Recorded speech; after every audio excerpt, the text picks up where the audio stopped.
In North Carolina, Hurricane Irene dumped about a foot of rain, plus caused damage to homes and businesses. And joining us on the phone right now is Mark McFadden. He's originally from the Monroe area, but lives in Jacksonville, North Carolina right now. Mark, good morning. How are you doing there, Devil Dog? Good morning. I'm doing well. How about yourself? Very well. You know, I was in the Marine Corps as well, never stationed along the East Coast to see some of those storms that have rolled through. What are you seeing right now? What's the damage? I did some driving around after the storm cleared yesterday evening. A lot of downed trees, a lot of power lines, a lot of people's cars being damaged.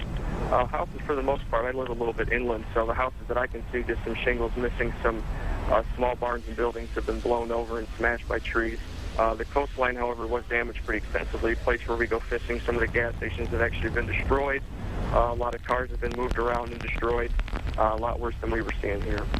Can you kind of walk us through the last couple of days, sort of just how all this started and where you're staying? Did you have to leave? Tell us about all that.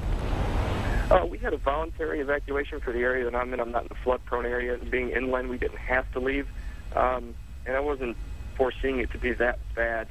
So I decided to stay, had some friends over. We stayed inside for the most part.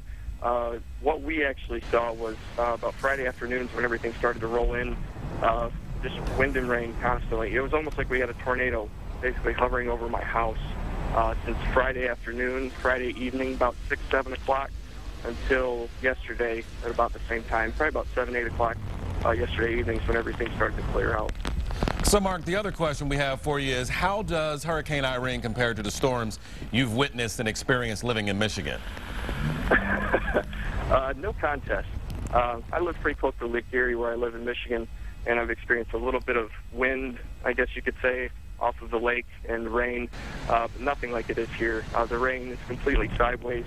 We've seen sustained winds probably anywhere between 45 and 75 miles an hour during the course of about 20 hours, and they don't compare.